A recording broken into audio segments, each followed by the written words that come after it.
All right, Shalom. First and foremost, giving all praise, glory, and honor that's due to Yahweh, Bahashim, Yahweh Shai, Bahashim, Racha HaKodash. Double honors to the elders and apostles of Great Millstone who rule well. Peace and blessing to the 144,000 and the hopeful elect. Shalom Barakatum.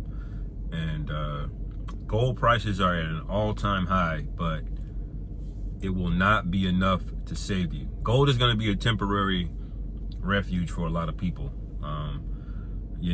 I myself, if I had some money, I wouldn't be putting it in gold or silver per se, but I'll probably buy what you call the mining stocks, okay, where those are the companies that are digging it up out of the ground, okay, and you can basically get it about half off if you do it that way. You don't own gold, but you own the stock for it, because unless you're gonna hold gold, unless you're gonna buy physical gold and hold on to it yourself, which means you're gonna need a personal protection device, okay, to keep it. You're gonna have to need how to trade it. Then there's no point in buying a bunch of physical gold, because it's gonna be difficult when all hell breaks loose trying to barter that and trade that, But you can make a you more than likely will be able to make a temporary profit and gain to get essentials and things that you'll really need, when the time comes, because when the dollar crashes, man, that's gonna be a wrap for a lot, basically everything. That's gonna be the new Karagma system. That's what I foresee. I don't really see them being able to make a new currency and then Esau is still doing incrementally to the Karagma system. It's more than likely going to be in one swoop. They're going to reintroduce a new currency. All right. In which case, if you hold gold in that day, you're gonna have a lot of profits until basically there ain't no more trading. And I'm gonna get a few precepts.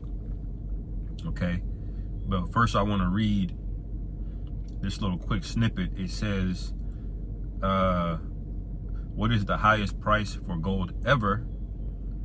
All right, and it says the all-time high price for gold was $3,245, $3,245, which was reached on April 14th, 2025.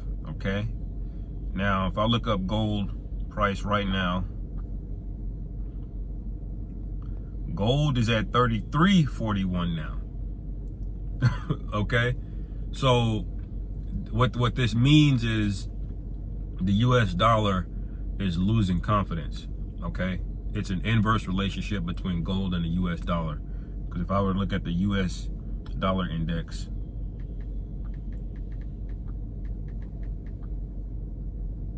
okay,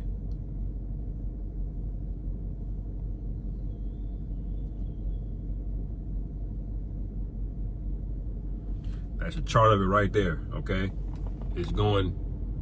This is most recent, and this is back when. What is that? This week. So you can see it's basically dropped. The U.S. dollar is dropping. Okay, so the U.S. dollar drops because it has an inverse relationship with gold, and so when gold is going up, that's a sign that the dollar is lost confidence, because the dollar is not real. It's not a real. There's no real value in the dollar. Dollar is really just an indicator on people's confidence in the American economy. That's really what it is. You can't take a dollar. It ain't worth nothing. It's what Esau says it is, but the implications of it shows about the strength of the U.S. economy and their ability to manipulate currencies around the world and to get these favorable trade conditions like they've been living off of for the past, 40, 50 years. Now with that, coupled with the alliances of the petrodollar basically gone and in jeopardy and basically gone, this economic system is basically done. It's basically through. Trump doing these tariffs is just a last ditch effort to try to save it, but what he did was exacerbate the problem. Okay, and so I want to go real quick to Zephaniah, okay, because this is a warning for the elect, okay. And like I said, you can You can get you some gold or buy into a gold mining stock. You know, if you're a brother that watches finances, but also bear in mind that the day of the Lord is going to come swift, rapidly. Some brothers are not even going to have a chance to go home.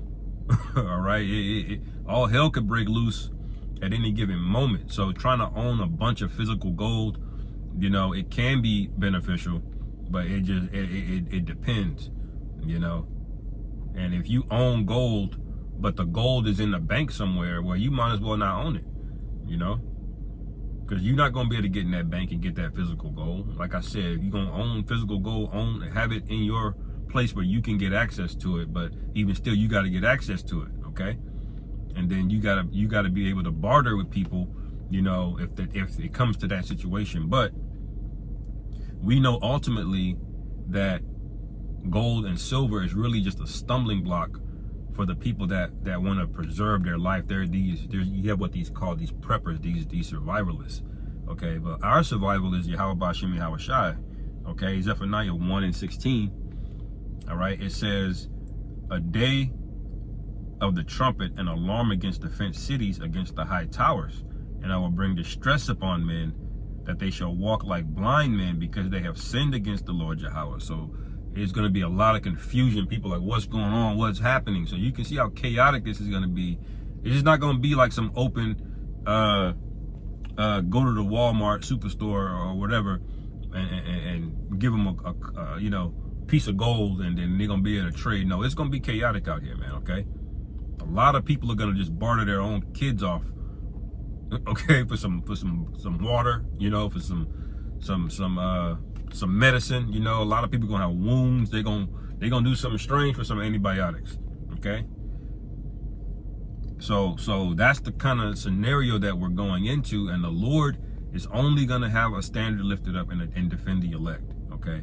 This is why we don't put our stock in gold and silver, but it is a good faith booster to know that gold is going up, and that, you know, because we know what that means for the U.S., okay, for America, okay. And it says, and their blood shall be poured out as the dust, and their flesh as the dung, okay. That's how much death is going to be going on around here, man, you know. And ultimately, I'll get the scripture in Isaiah 13 about what the real gold is, which are men, specifically men of the Lord. Okay, verse 18, the main point, neither their silver nor their gold shall be able to deliver them in the day of the Lord Yahweh's wrath, but the whole land shall be devoured by the fire of his jealousy. This is why ultimately gold and silver is not going to save you. And that's why I say it may give you a temporary, you know, benefit, but the Lord is going to coordinate all of these things. The brother that needs to own gold and have gold, the Lord going to give us exactly what we need to get out of the particular situation we got to get out of, because it's our victory is already written, you know. We just got to have the faith that the Lord is going to stand on that, man, you know. This is oh yeah, I guess I could have read up, and that Zephaniah 1, because it says in verse 11, for all the merchant people are cut down, all they that bear silver are cut off, okay. And how are they going to be cut off, man? Because people are going to be, it's going to be pandemonium out here, okay. It's going to be a point where you've seen The Walking Dead, where, you know, where seeing a human is almost more fearful than seeing a zombie, you know, because humans are the grimiest ones. Yeah, you know what to expect from a zombie. He's gonna try to eat you. They're slow and whatever. At least you know what you're getting with a human, you know. It's like, watch the Purge movies. You'll see how human behavior can change overnight, okay. Let me see, hold on.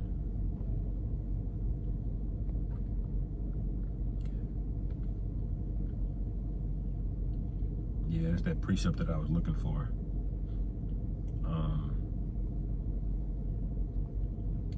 In Ezekiel, the 7th chapter. Okay.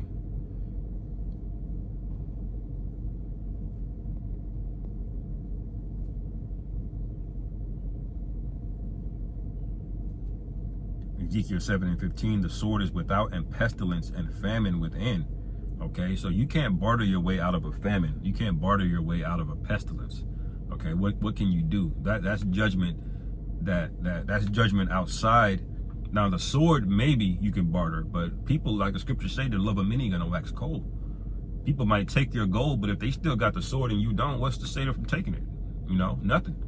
You know, but in certain situations, it could get you out of it. But what are you gonna do with a pestilence and a famine? You see, this is why you don't trust in riches. Okay, it says, "He that is in the field shall die with the sword, and he that is in the city, famine and pestilence shall devour him." Okay, so you see what you see how the Lord is getting down, man.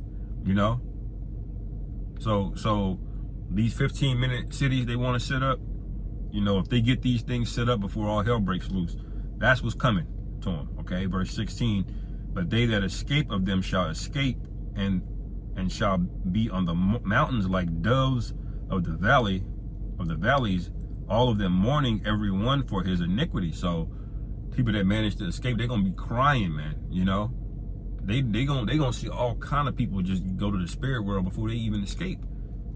Okay, and even still, we know the missiles are coming to burn up everything. Okay, so this is the mindset that you got to be in, being like a pilgrim. Okay, it says, "All hands shall be feeble, and all knees shall be weak as water." Okay, man. So all of these people that are tough, all their confidence comes from Esau's sword. That's the root. That's really the world reserve currency is really Esau's sword. Okay, but once the sword and all of this thing that holds it together is confounded, you'll see the confidence of a lot of people just go away. No matter how big and strong they are, no matter how rich they were, they're gonna find out. Okay, they really didn't have confidence. The real true confidence is being anchored and rooted in Yahushua, man. Okay, because we have the spirit of prophecy, of knowing what's happening, and having the faith to know that if we are in that spirit, that we have a good chance of being delivered. Okay, and that's if you're an Israelite. But all of these heathen, man, they're not going to be able. There's nothing they're going to be able to do. Okay, their real value is going to be realized, just like the mortgage-backed securities in 2008. They was all trading them around, making money off of them, but eventually the real value of them was realized and it crashed. Okay, so that's what's coming to America. All right, it says, "And shame." So, like verse 18, "They shall also gird themselves with sackcloth, and horror shall cover them, and shame shall be upon all faces, and baldness upon their heads." All right, so this is going to be a dark, you know, mourningful time. Okay, it says, verse 19, "They shall cast their silver in the streets." All right, "And their gold shall be removed, and their silver and their gold shall not be able to deliver them in the day of the wrath of Yahweh." All right, so they're gonna end up. It's gonna get to a point where, you know, people are dropping dead of famine. What is a gold coin gonna help you with? You know, you literally don't know where your next meal is coming from. You don't know what's going on with the lights when it turns dark outside and there's no street lights. You would be amazed how dark real darkness is. Most people haven't experienced real darkness living in these cities for decades. Okay, you hearing noises in the night, you know, and the day before you just had Wi-Fi, the internet. You was watching Netflix, ordering pizza the day before. You know, that shock is gonna mess people up. Okay, or the week before, I could say, I guess. You know, and it says that they shall not satisfy their souls, neither fill their bowels, because it is the stumbling block of their iniquity. Okay, so gold and silver is a stumbling block, but it could represent a hedge of protection or a tool for how the Lord delivers the elect, because only the elect are getting out of this. All right, and this is why we don't put it up on a pedestal, but we do look at it, because we know just like what is written here, man. It's a gold and silver play an integral role on one of the indicators of prophecy, man, because we know today that that the price of gold is directly related to this current global system, which is the US dollar. And number two, when we see people throwing out money and throwing out gold and silver like nothing, we already know all hell's broken loose. We already know that there's dead bodies and everything everywhere, man. You know? It says, as for the beauty of his ornament, he set it in majesty, but they made the images of their abominations and of their detestable things therein. Therefore have I set it afar from them. All right. So all of you that are bag chasing and into this, that you're gonna be forced to fork all of that over and throw it out. Okay. And remember, the Lord said he's gonna recompense you according to your ways. That's how the Lord gets down. But let's look at the real gold. Okay. Isaiah 13:11, it says, and I will punish the world for their evil. All right. And the wicked for their iniquity. So the Lord is coming back to punish everybody. Okay. It says, and I will cause the arrogancy of the proud to cease. All right. Because there's a lot of pride based on this, man. A lot of pride, man. You would have a low-level, low-quality woman who's a harlot, basically, but she's making money in this society. She's that low-level and got that much pride because the money, that's how Esau got it, man. The money is the root of pride for a lot of people here, man, okay? You give a nigga that ain't shit, give him a bunch of money and watch him. See how he changes, man. Because money doesn't really change you, I should say, but it amplifies the spirit that's in you already, okay? If you're a righteous man and you give a righteous man a bunch of money, he'll give it up. Then Yahweh commanded that, you know, because that's a test to see what you're made of, okay? A test that Judas Iscariot failed, okay? He was high level because the Lord chose him to be one of the 12, but it was written that he wasn't strong enough he wasn't made of a strong enough material to endure riches, okay? And sometimes, brothers, that's why the Lord keep you living paycheck to paycheck, man.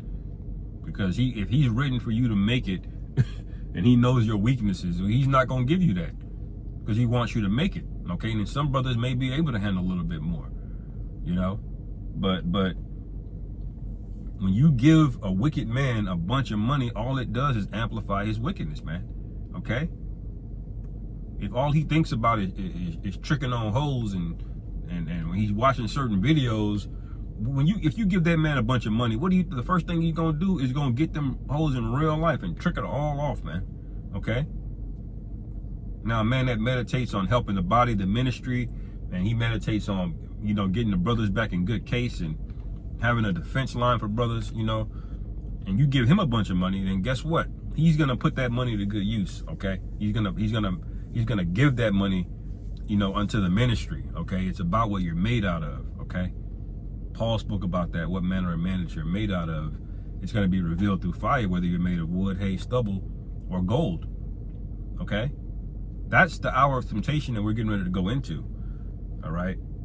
But Isaiah 13:11 again, and I will punish the world for their evil and the wicked for their iniquity, and I will cause the arrogance of the proud to cease.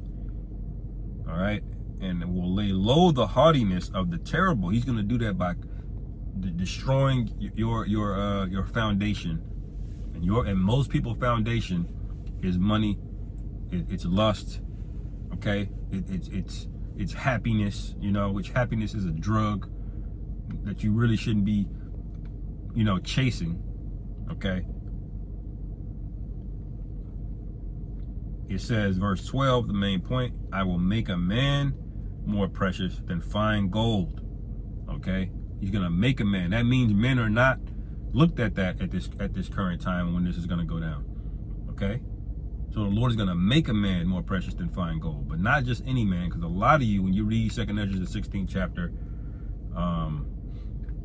when you read Isaiah 4:1, it's going to be really hard to find a man at all, period, okay? And the men that you run across, you're not going to like them, you know? You know, I'm talking about you women, you know?